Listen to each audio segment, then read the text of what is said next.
kind of worked out in the end, but it was a roller coaster. And so I guess the part that was most meaningful to me was no old age, no suffering, no death. It's just good to remember, you know, that thing in this moment, there's nothing to worry about.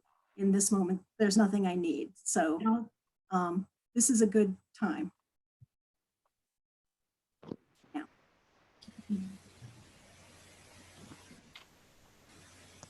Great, thanks. Thank you so much. Yeah, it's all very up and down and rocky. Jogam. Hello, from the burbs here in Chicago. And last week I mentioned how I've been reading through the life of the Buddha, and that there was some convergence of things I was reading there on clinging to what we're saying, what was being chanted from the Heart Sutra last week. And it still remains a very big part of what I'm going through. And forgive me, I can't remember the name of the first person who spoke. No, yeah. Yes, thank you. I think, you know, one of the things that she had said that I think very much is along the lines of that clinging is, especially in times like this, where we have so few frames of reference around us, and we're so isolated, but at the same time, as we're taught, you know, isolation is an illusion, that it's naturally going to be difficult to stay in our path, or again, it gets back to clinging, in that feeling of I'm doing it wrong, I'm not doing it well enough, and just trying to stay focused on just being, as we just heard a moment ago. In this moment, there's nothing I need, and so in that spirit, our old habits die hard, and so it's hard to stay in that place a lot of the time. So anyway, I'm just sort of, these are sort of stream of consciousness, random occurrences that are happening here. So I'll pass the baton. So Thank you. Yeah, Sunbong.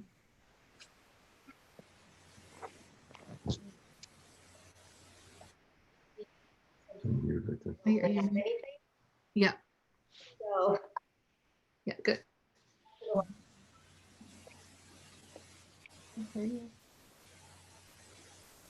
Oh, yeah, I think it was short, which is good because I okay, we couldn't hear. Okay, you could not hear. Yeah, yeah, it's fine. Can't hear.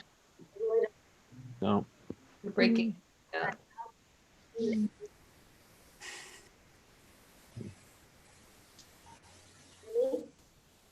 Kind of, but it's breaking up. But and you know, that's kind of a contrast, because the last couple of weeks your volume has been really high. So every time your refrigerator came on, it's like blotted everybody else out. oh my God. Oh, not that that's a problem. Right, exactly. That's right. It's just, well, I'll move around. We'll circle back because we're going to finish with Sunbug because she's going to talk to us about our lines. So, Moja. Oh, good morning, everyone. I think the talk last week, I've just been sort of sitting with that lovely talk that we had last week. And I went back, I don't know if any of you have this guy. It's Understanding the Heart from Thich Nhat Hanh. And I think, you know, all of his work is just so lovely because it takes so much of it and makes it really understandable. So helpful for me to kind of read a little bit more and just sitting with a lot of the emptiness, you know, and finding a lot of solace in that. I think getting stuck and feeling really isolated, and I'm like suddenly a stay-at-home mom, which I'm not used to also, and just using that to remind me of this sort of not aloneness and the connection, which has been actually really helpful. Yeah, that's what I was hanging on to. And again, really lovely last week. So thank you for sending to be proud as well to reflect further on. Yeah. Thank you. Pamela. Hi. Hi, I'm Emila. I am coming to you from Humboldt Park. This is really nice. I didn't realize this was happening on Sundays, so when I saw this, I got really excited. It's nice to be here. I think everyone's up and down right now, but yesterday I tried to resolve to recognize that the level of uncertainty that we are feeling right now is always there. It's just now we can all feel it, and we can all feel it together, and we can choose how we want to react. And I think I was finding myself in this feeling of wanting to shut down for the storm and just hunker down and just wait for it to be over. But that's no way to enjoy the the suffering or get to know it, you know, become friends with it. So, you know, I think there's this sense of wanting purpose and wanting connection. Being a human, that's really normal. And when you're all alone or like very isolated, it can be hard to find. But I can't change the world, but I can change myself. So we're just gonna try and just enjoy the wild ride, because it's gonna just keep going through the pandemic and everything. I don't know. I'm just trying to respond more at ease to all of the turbulence. And these practices are so nice. I've been listening to, I think it's Old Path White Clouds. It's on the recommended list, and it's been absolutely lovely just to hear the different stories of kind of the pastimes of the Buddha and all those things. So that's been very comforting. And you all are so comforting to me.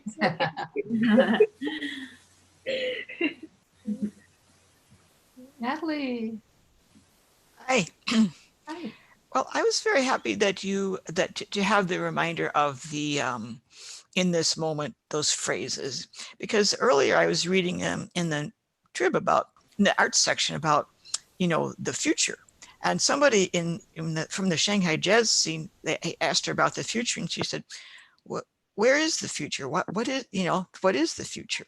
And many people in theater and performing arts say, future, I don't know. It's just, I don't know what it's going to be like at all. But here we are in the moment. You know, we just stick in the moment and try to be the best with that.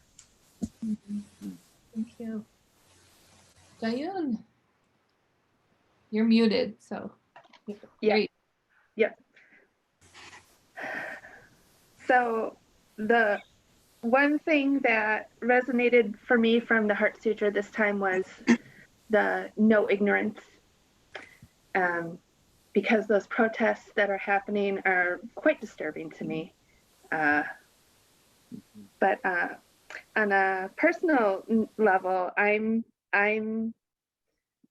doing okay. I've gone through long periods of isolation in the past and have not handled it well. And this time, probably because everybody's in this, I'm quite content. I am quite surprised by this. And the other thing that has come up is that, you know, I like my own company. I hadn't liked it for a long time, and all of a sudden I like my company. And I also work at staying connected to people in different ways. Like, I'm about to do a second wave of sending little things out to people who've already got stuff. You're not getting stuff again, but other people will be getting tiny little things, and some of them are handmade by me. You know, it's just a physical, because there's no touch, and I'm all about touch. So this is a way to try and give something to somebody so they can touch it. And so that's what I've been doing. Great, thank you. Sue. Good morning. I'm doing okay. I'm hoping that I'm moving into I kind of look at each week as a new phase.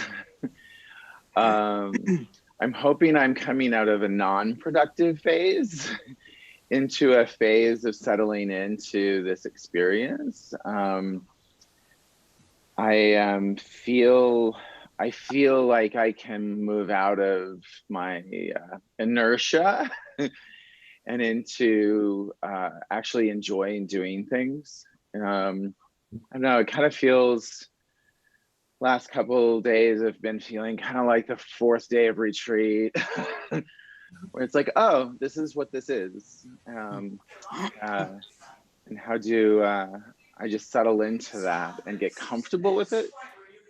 At the same time, I realized that I would just love, I started thinking I would love to go somewhere and sit down and be more productive for work. If I could just go somewhere. And I started going down the list and there really is none. I've tried every possible scenario. It's like, no, they're all closed. And that just hit me. I know I'm late. So I don't know. I think that I'm kind of currently okay. What struck me just really instantaneously this morning was perceive the emptiness of all five skandhas and delivered all beings from their suffering. And I always struggle with those kinds of ideas that how can I deliver other people from suffering? But in this morning, as I heard it and said it, it's like, oh, well, before the skandhas and before consciousness, you're able to deliver people from their suffering. The way in which I hold people in my mind is where the suffering occurs. And when I release that, then I have released them of that suffering. And so particularly as I navigate those strange experiences with work, I can release them and release them out of myself, and we both win.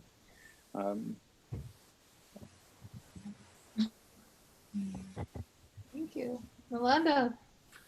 Hi, everybody. It's great to be here and great to see everybody and see Sophia. I haven't seen you in a while.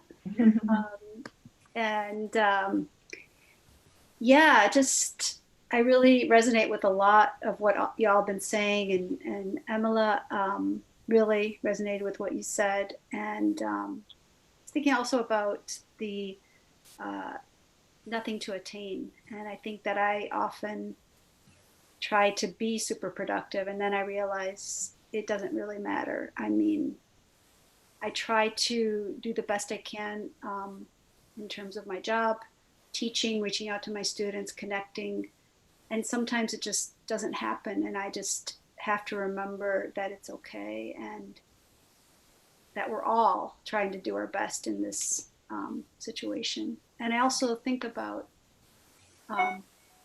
how, I can't remember, I think it was Emila who said, just, you know, for somebody that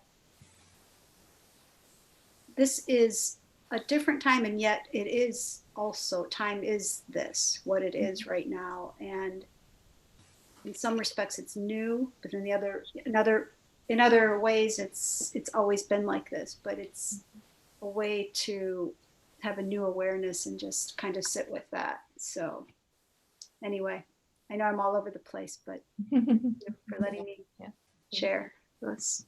Thank you. And Bree. Hello, I'm Bree. There is nothing to attain also really resonated with me, and just like you were just mentioning about trying to attain productivity while at home. I've also been going through that and trying to tell myself, you know what, it's okay if I'm not more productive than I was before. And then, yeah, my sister and my brother-in-law have been going through a very challenging time. And so then I found myself worrying more because I'm at home. I have a little more time to think. So that's kind of been where I've been at. So thank you. Mhm. And Richard, good to see you. Hello. Good Hello. to see everyone. Thank you for your sharing. I'm doing fine. The line that also struck me was nothing to attain. But this time it filled me with a great sense of urgency to attain nothing. Thank you. Does your dissertation advisor know that? Tadong. Tadong, it's very good to see you. Oh, me? Yes, you, Tadong Sophia. Yes. Hi, Not loud, but Tadong with an O. Yes. Good to see you. Yeah, it's lovely to be here. Yeah, it struck me also the words "nothing to attain" because the reason I don't come to temple most weeks is because I have a neurological condition and a hearing disorder where the ringing of the bell causes extreme pain and then like migraines for hours. So I can't be there. So since we've got this situation now, I actually have attained something. I get to come to temple again for the first time in 9 years. So this is really kind of cool. I had a wave of nostalgia and I feel sad about lost time, but it's really great to be here. Yeah, thanks. So Yok, I see you. Hi everybody. It's good to see you all. I swear this morning I wrote down on a scrap piece of paper the thing that resonated with me was there is nothing to attain. I already said that, so it sounds like I'm just piggybacking on it. But so I was going to flip that really quickly and just say this week there's also nothing to obtain is what I've been sort of struggling with, because I find myself buying records and books and CDs almost every day. So maybe this is an issue I need to take up with my therapist, but it's just weird that I'm kind of riffing on sort of reaching out and clinging to things that I love, books and records, but it still feels like that 8th precept is back in the back of my mind saying that I resolve to abstain from clinging to things that belong to me. So that's kind of where my head is at this morning. But so with that in mind, it's just good to be here and connect with all of you. So thank you. Good to see you. And Sai, good to see you. Hi. Hey. I got a visitor. I was just gonna say, oh, poor Pete. Oh, it looks like my cat. Hi everyone.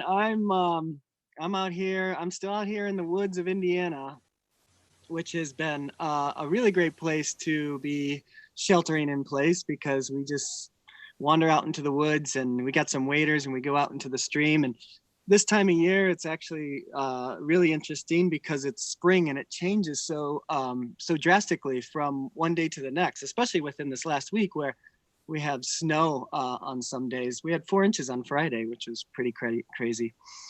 So I'm out there a lot and I'm seeing how everything is transitory in very kind of obvious ways. I think nature really shows that. And in a lot of ways, I think the Heart Sutra is all about that. You know, it's about, I read somewhere where it said, you know, the Heart Sutra is like taking the rug out from underneath us and exposing the groundlessness of what our realities really are. And I think in a lot of ways, we think, you know, we intellectually know this, but we don't really experience it. And during this time, we are definitely experiencing it.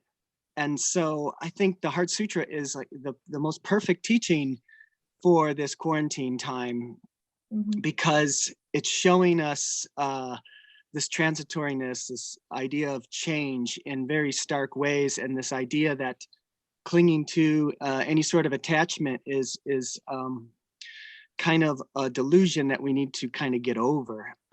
So when you just read the sutra, I have a line that I love so much, and that's the one about beyond all. I think we say it perverted views. I've read it mostly as delusional views are go beyond that. But then when you got to the gata at the end, gate paragate parasamgate bodhisvara, I was thinking, that's what it's really all about. And the Heart Sutra kind of cracks me up, because I wonder if there's any religion where there's such an important teaching that basically says all of the teachings of this religion are a bunch of bullshit, and I'm pulling it out from under you, and this is what it really is about. And he goes through, the Heart Sutra goes through all these very important teachings and say, that's not it, that's not it, that's not it, that's not it, that's not it. And at the end, what it's all about is, so all of the teachings come down to that last gata, which kind of translates to go beyond, go way beyond, keep going, keep going, keep going. Now release. And I think when you read that, I think that's what it's about. And, Sangha is really important, but right now it's like, we're on these screens. So we don't really, the Sangha is kind of a very thin Sangha in a lot of ways, but it's good for us, I think, in terms of our practice, because it's, again, the rug is being pulled out from under us. And so we have to figure this out on our own. And Buddhism is all about kind of doing that, there is no path, right? And so you have to figure this out, and it's kind of a frightening thing, but it's also, it's super important. And I think it's, and if you could experience it, then that's, I think, where the practice is. So that's where I'm at right now.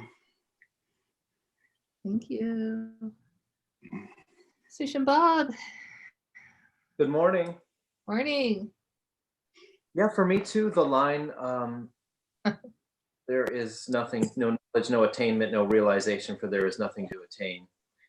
That hit me today. I think I've been struggling a bit with my own rigidity around some things, and rigidity really is clinging to attainment. I am this, or this is my habit, or I have these experiences and therefore it means. And so it really can cause suffering in ourselves and other people when we're a bit too rigid. And I think that's one of the Heart Sutra really challenges us about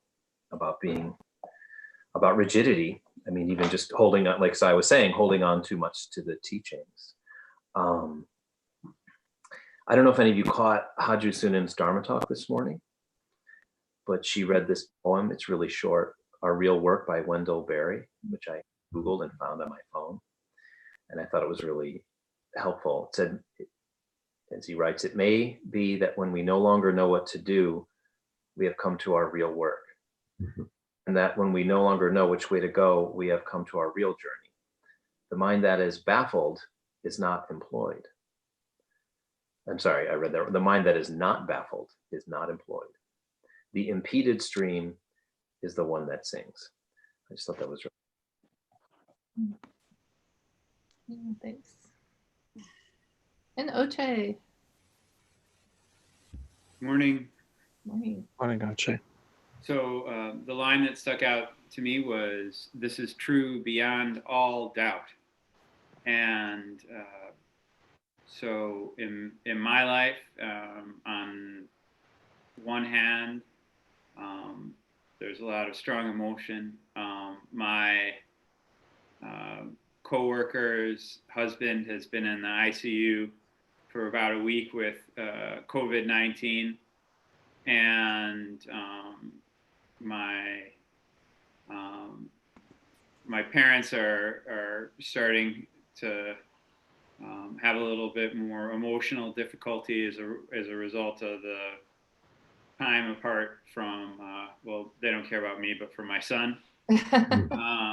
And yeah, and I've been having, again, some strong emotions and anger surrounding certain things. But then there's also been this temple where I'm living at the Zen Buddhist temple amidst everything. And it's been a place of deep peace and deep practice. So I think everything all together at one time is sort of what is in my mind true beyond all doubt, and that you can't speak of anything without speaking of everything, and vice versa. So I'm trying to enter into the truth of it. All right, I'll turn it over to the guy sitting next to me. Good morning. Morning, Gakta. As we came up on the end of the Heart Sutra, and as I listened to everyone's check-in, I came to an appreciation of an experience I had yesterday. Now, when you live with someone named Nawara, which means let go, one often thinks about attachment.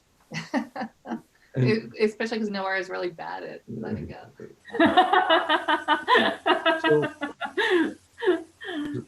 So yesterday I had extended FaceTime calls with my son in the morning in Vermont and my daughter in St. Louis in the afternoon. And what I realized I had experienced yesterday was letting go, because I'm not with them and I'd love to go see them. So without attachment, but still connected. Mm-hmm. It sounds ironic or oxymoronic or something like that, but to actually be connected without being attached. And I think this is like a lesson one learns as a parent when your kids are adults. You know, because you're no longer like responsible for them. So I can't explain it any better than that, other than I feel joy around it. Thank you. That's awesome. Do you want to share why you were calling them? Because that's also connection with our attachment. Oh, well. Sorry. You don't have to. No, you brought it up. So yeah. Yesterday was the 27th anniversary of the death of my first wife. And so, Wednesday, you know, the 22nd of the month is her birthday. So it was exactly this time of year that my kids and I, you know, make sure to touch base with each other. And in fact, when we woke up yesterday morning, Noah said to me, "Oh, you need to call your kids today." And being an obedient husband, I did so.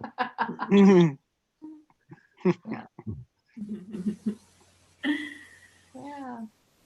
And so, yeah, so here we are, right? I think the groundlessness, yeah, I won't say too much. I think what Sai said about groundlessness, I mean, I really just had this feeling, and I think maybe there's nothing to attain is resonating with all of us, because I'm struck by, as Oche in particular, Oche and Sushim know, I tend to work myself into a state of busyness that's kind of frightening when I get outside of it. And all that stuff that really seems super important to attain, right? And these deadlines and these meetings and these goals.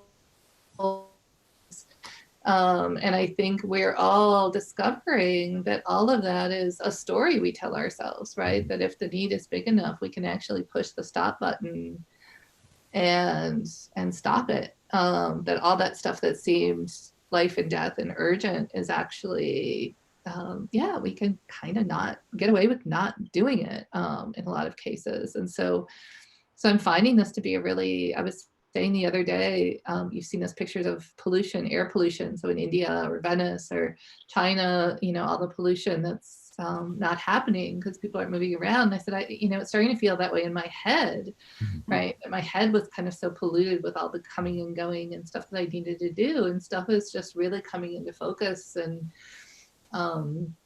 becoming clearer. And part of it is just what's important. What are the experiences and things that have made me who I am? What do I love? What don't I love? And so I think it's an opportunity. It's a horrible, that's not to minimize at all the very real suffering, and economic and physical and illness. And it's an incredibly high price to pay for all of this. And I think Buddhism offers us the opportunity to maybe get close to this without all of the collateral damage, right? And to sort of bring that back to our practice and use our practice to get to that central truth without shutting down the world economy and having illness and all of those things. So, I know we hold on to nothing but prajna paramita, but maybe we can kind of hold on to that or try to remember what this felt like when we go forward. So. Anyway, I need to take a step back from the apparent consensus on nothing to attain. I have realized over the past week that there are a bunch of people who are really depending on me to get some stuff done, yeah. And I need to do that, and that's something that I really need to attain. Yeah. Yeah, I think we're all feeling, right, the weight. Thanks for that. I appreciate that because that's part of the stuff that I have to do at work is, I think, especially parents or people who are still working and things like that, that people are depending on us. So we're feeling that connection in different ways. So it's just a really, it's interesting. Thanks for that. I appreciate you mentioning that because I think that's important too.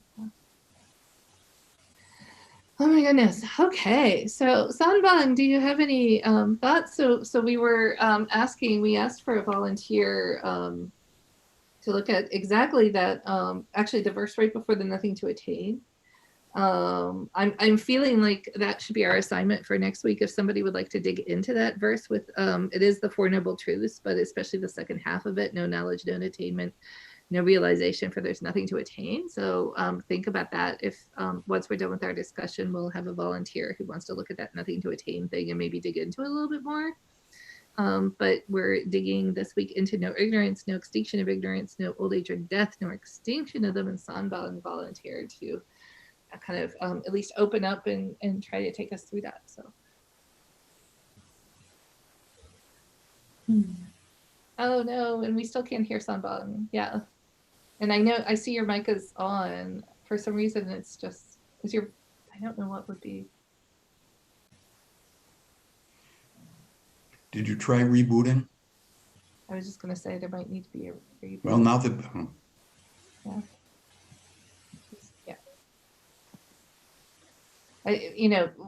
Of course, that this is very Heart Sutra, right? To have there's so much nothing to attain that we can't hear.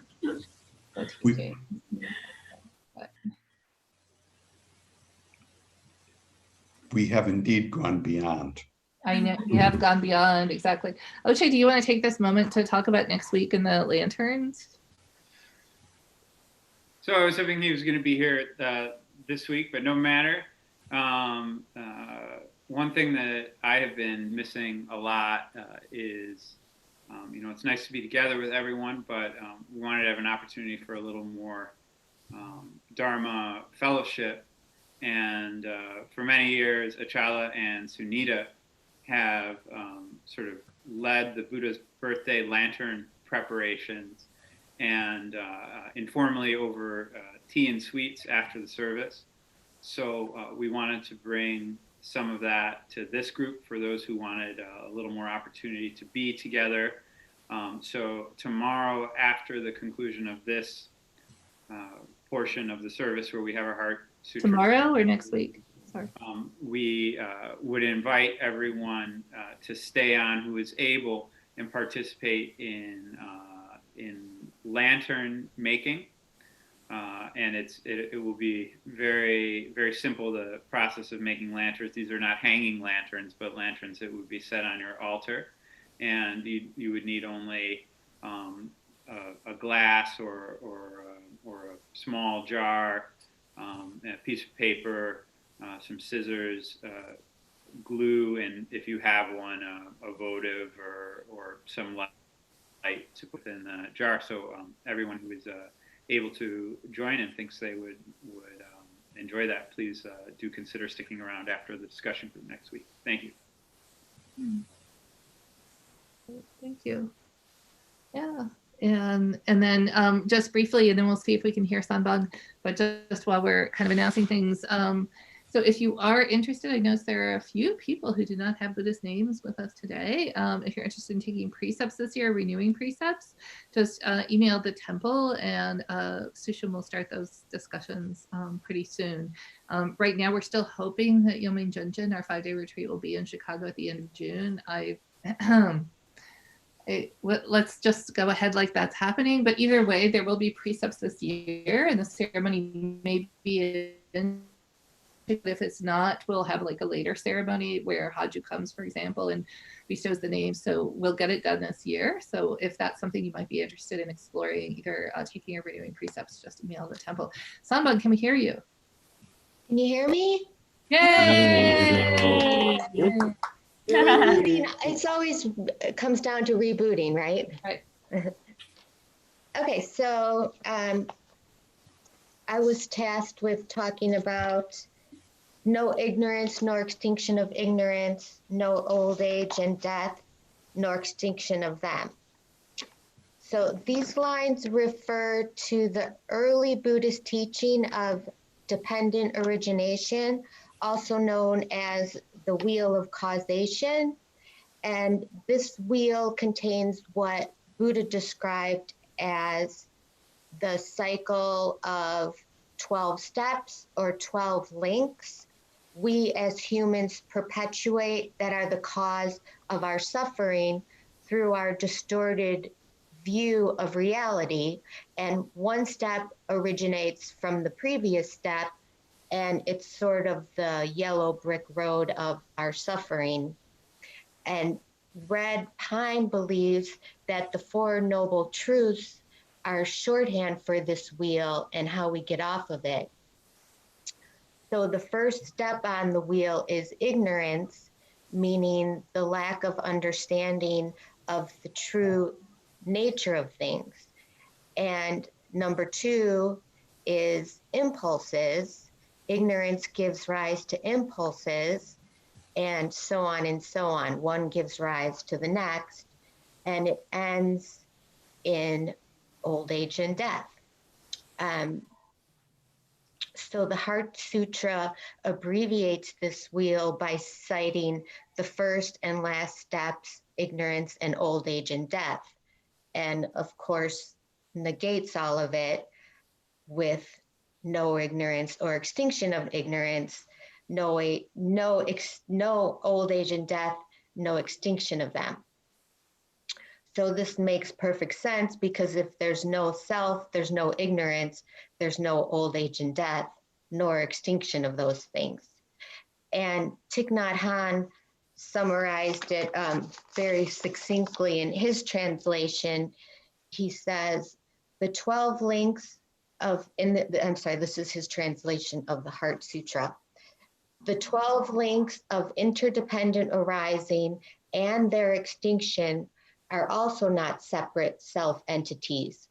Ill-being, the causes of ill-being, the end of ill-being, the path, insight, and attainment are also not separate self-entities.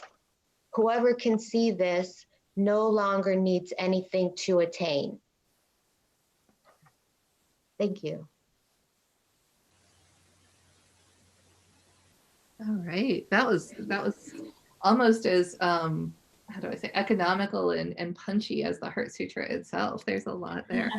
Yeah. Any thoughts or contributions or Hmm.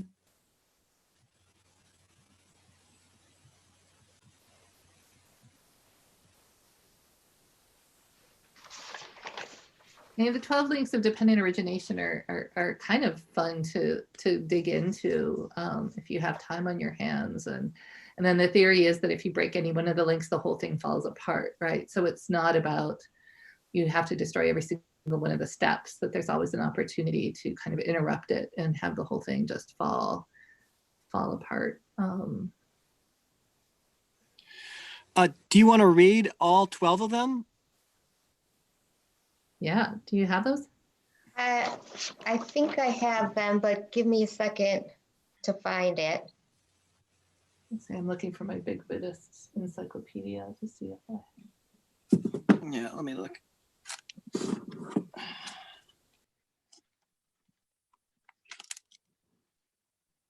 a good question. This way, Fraser.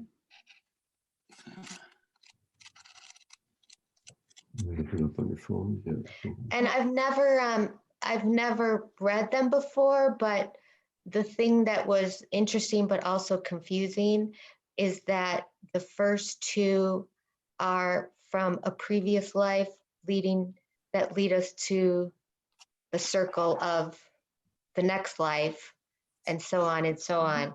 So I know we're not talking specifically about the wheel of causation, but that was interesting and maybe a topic for another time.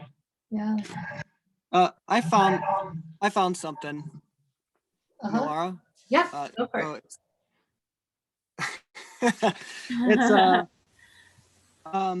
It's the wheel and the 12 links. So it's this is from Dosung's Thunderous Silence one. Okay, yeah.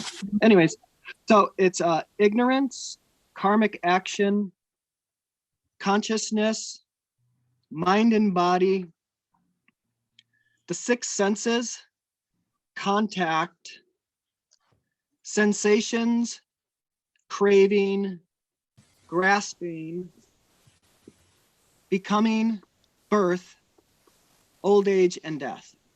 So, and inside that wheel, it says, it sums those 12 up into 3: delusions, greed, and anger. And then the center is ignorance.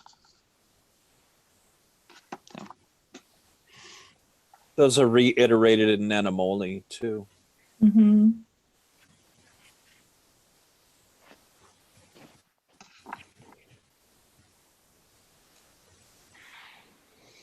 Mm-hmm. Drawings of all 12 of them are really hilarious too. If you ever get a chance to do an image search of the 12 links, it's pretty funny. Yeah, I was going to say the iconography of these is really like it's a favorite kind of thing to represent visually. It's great. Either the snake eating its tail, or and there are visuals for all of it. Yeah. And Doan's pig, snake, and rooster for the kleshas. I still remember those, and I'm sure Sushim does too, from a very long, hot summer in New York City when we were. We had a 3-hour seminar on the 12 links of dependent origination, and that was wild. Yeah. Nora? Yeah. Sometimes I get confused by all these lists that we have. Right. And sometimes the elements sound like they're describing the same thing. Right. Like contact, senses. How is contact? What is contact? What does it mean in that case? Yeah. Sai, any wisdom? I mean, Can we see the picture? Yeah, right. Just off the top of my head, I would sort of say that contact would be just coming into contact with what we believe to be objects in the world, and then we come into contact with them with our senses, but that's two different things, right? So the belief that there is something that I am seeing or feeling versus the perception of seeing or feeling it, that would be I mean, I think it gets very kind of scholastic, right? It gets very, and I think that's part of what the Heart Sutra is after, is to kind of, you can lose yourself in the shadings of, and I think Thich Nhat Hanh's commentary in the Heart Sutra, he's like, yeah, there's 12, maybe. Sometimes there's 10. We start talking about 5. Like, in the commentary that I was reading, he's like, yeah, I guess there's 12. So once again, I think to have a looseness about, like, I always think of sadhana like, I don't know, why do you want to know, right? So on the one hand, it's a useful. If it's not useful, it's not incredibly important. But I think the idea that we're always kind of tripping ourselves up, and I think it's a really great lesson in humility, is the ease with which one of those links sort of just has a way of creeping back in, behind the door. So I think that's also part of the nothing to attain, is sort of, if we're like, yes, I broke one of the links, then, well, that's actually, you're worse in it than you were when you were thinking you were being a great Buddhist. So yeah, so even just to take what Samsu was talking about, right? The suffering, the letting go, the suffering, and how you can keep it. And part of me was just like, yes, but then there's still this I, who's doing the letting go, right? The Heart Sutra would say, right? And so, it's just this kind of, not like, haha, you got it wrong, but just this constant, things are always sort of coming in and out of existence, and we're always trying to grab them.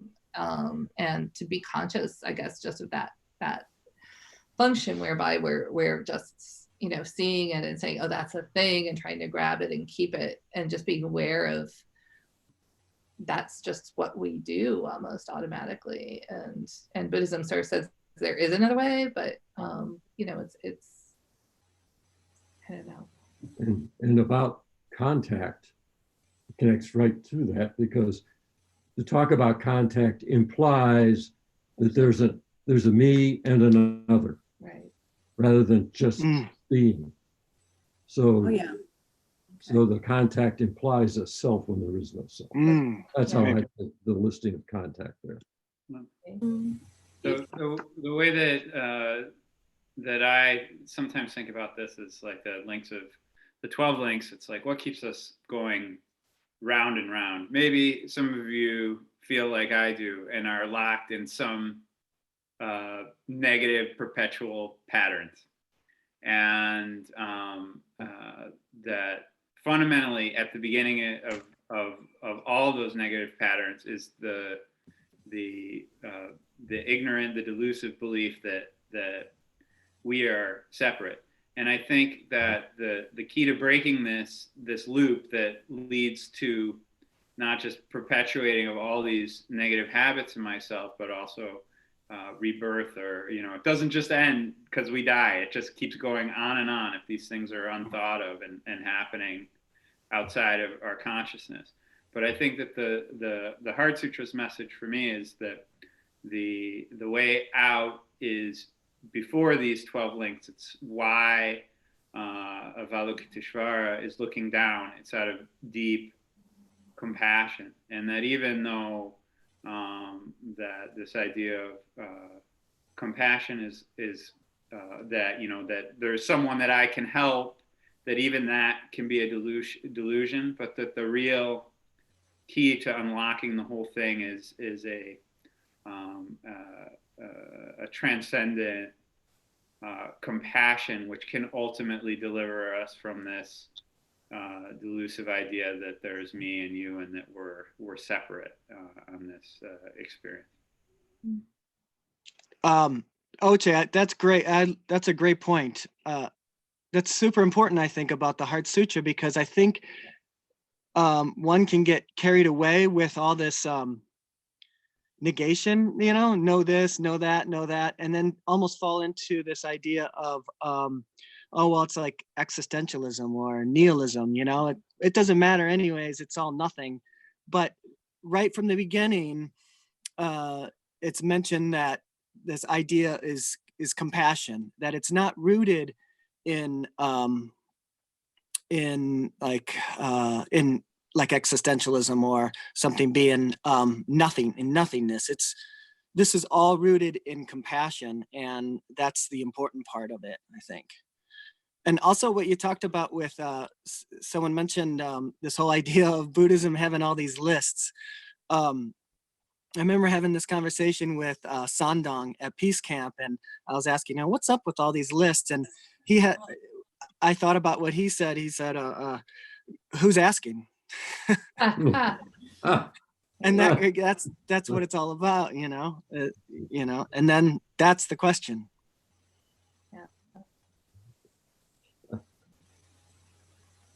And I think the lists too can also just be a clever way to sort of set forth the interconnectedness and the chaining the stuff, the way this stuff is chained together. So even the lists aren't separate. So somebody mentioned like, oh, the Red Pine says, well, actually the 12 links are actually the Four Noble Truths, right? And then even the Four Noble Truths, like the fourth Noble Truth is the Eightfold Path, right? So they're not kind of separate things like, oh, I mastered this and I'm moving on to this. They're all kind of connected to each other, and you kind of open them up like presents and like lotus flowers, right? And you just kind of like, oh, and then there's this, if that makes sense. And I think that's an inherent to Buddhism. You see it in the Flower Ornament Sutra, or even in the Diamond Sutra, this idea that each moment can be unpacked and kind of unfurled and contains within it all of these other dimensions and moments and grains of sand. So I think part of the problem is the way we think about lists, if that makes sense. That I think they're doing something a little different than, yeah. They're not meant to be to-do lists. I think yeah. Yeah, I think the way we have lists as Buddhists tend to be, the lists are kind of repetitive, probably in terms of, Buddha was essentially a teacher, and we know now that everyone learns a different way. Right. So in that way, I think a lot of it is, well, this list may resonate with you, and this other list may resonate with, this person. It's kind of, a way of thinking, thinking about how other people learn the same concept. It could be a different method. Yeah. There's a Zen master out in California that I correspond with occasionally, who one of his favorite sayings, I forget who originally said this, was all models are wrong, but some models are useful. Right. And I think that kind of sums that up. Love it. Nice. Yeah. Yeah, what Joe Gom said a second ago, I think it might have gotten partially muted, but he said they're not to-do lists. Right. So that's really, because I had approached that initially when I first started learning about this. Oh, well, if I can just work on my ignorance, then these other things. What is ignorance and how does that show up in my life? And am I doing this because of ignorance? Or am I doing this because of contact or whatever it is? And it could be really tempting, but I don't think that's... It's like the biggest 12-step program ever. Oh.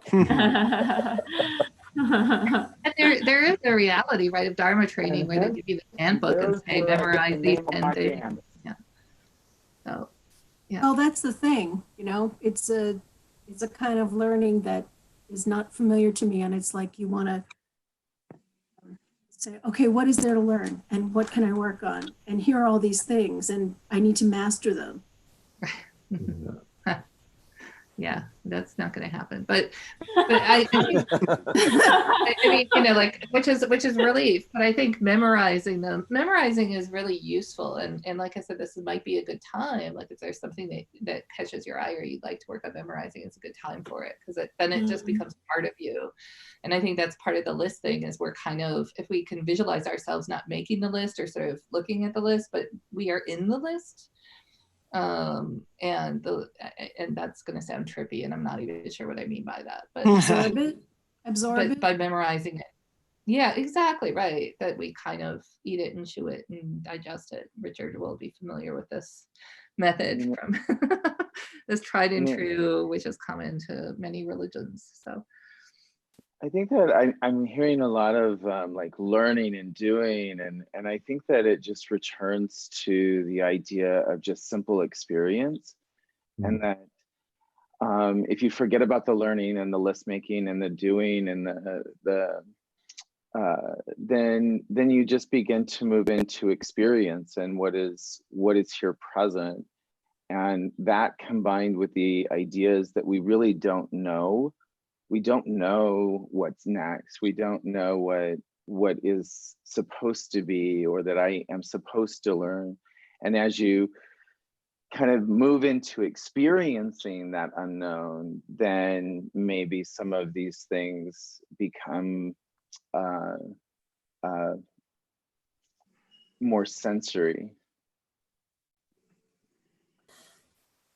Yeah, I think that's true, but I also think there's this idea of, this is something that actually I think about almost every day because I'm still trying to work out what I think about it. But there's also this idea of kind of constant effort, that if we just kind of let ourselves go, what will wind up driving the car is the self and the ego, right?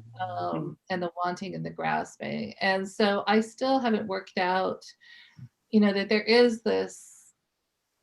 We can always pay more attention. We can always be more skillful. We can always, and how do you construct that kind of vigilance in a way that's not punitive or another task of things to do, right? And I don't know, actually, that's something that I think about a lot. But, having Haju sort of instruct you in how to close a door properly and realizing you've never done it right? Like, and, and so without, I think we can fall into, Buddhism is it's all good. Just let go and let yourself. And I'm not sure that's true, right? I think when we're not paying attention, we just fall into our old habits and patterns and get very kind of clingy. And yeah, so I don't know what to do with that, but thanks for bringing that up because I think that's important. I think Gakta has something to say. Yeah, it was Samsu. What you said was a great gift to me because I have had trouble with consciousness being on this list, right? So what's wrong with consciousness? Isn't that just awareness, And from what you said, I got the difference between experiencing on the one hand, let's say, and consciousness, which is an attempt by like your mind to own this thing.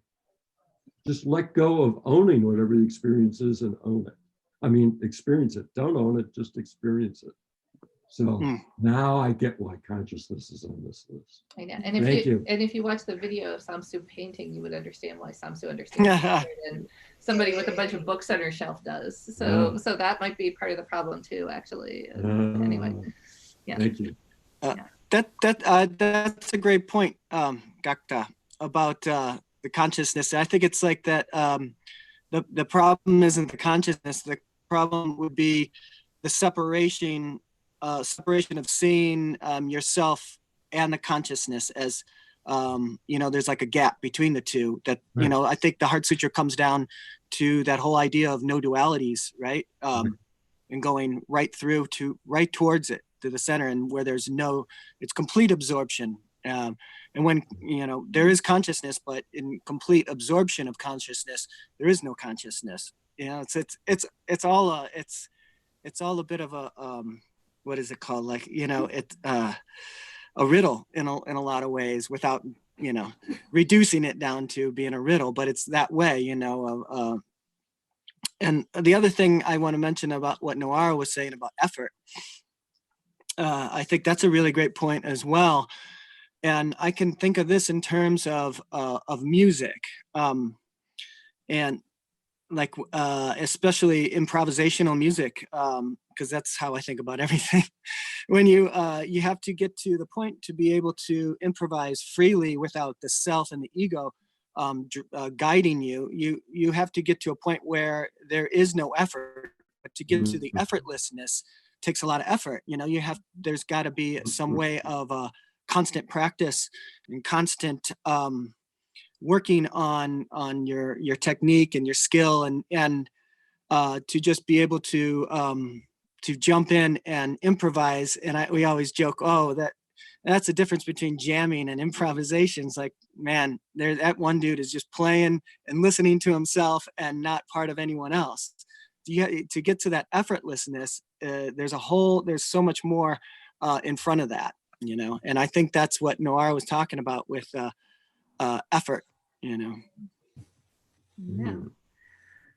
I was thinking also about what Noir was saying. You know, there's this commencement speech by David Foster Wallace. Right. This and is he what talks about these fish swimming, and this older fish asks these tiny baby fish, like, hey, how's the water? And the baby fish were like, oh yeah, it's great. And then the big fish swims away and they look at each other like, what's water? Right? And so that idea of like, I think what we were talking about, having discipline versus being rigid, right? And so there's a difference of being rigid versus having discipline, and the idea of like, it's not necessarily I have to do this all the time, but like your daily life, like standing in line at the grocery store, being stuck in traffic, like this is all water. And so later on, it's not a separation in your life. Like, it's not just when you're sitting on your mat and cushion, but like when you're at a grocery store, frustrated at the line, like this is water. And so the idea, it's not effort, it's everything is in your life is that practice. But that does take a lot of discipline, right? Like it takes a lot of practice and discipline to see that and to practice that. All right, so we're 10 minutes past 12. We could keep talking about the for centuries, I think. I want to let people get on with their, so part of what's going to happen, so next week after our Heart Sutra discussion, there will be lantern making with Achala and Sunita. And then we'll also have some precept orientations and discussions, and whether we have them, because of course next week is lanterns, and then the week after that is Buddha's birthday. And for Buddha's birthday, we are going to be doing, so Sushim is curating an online concert for Saturday night for our Burning Karma e-cabaret, Zoom cabaret. And then we'll join Ann Arbor Sunday morning for the Sunday morning service. And then I am working on getting, lining up the people to read the passages, but we will do the Sunday night lantern lighting service. So you can also tune into that. We're working on the logistics. I think the way we'll do it is the people reading will be Zooming, and then everybody else will be watching it live streaming on YouTube, which reminds me to turn that off.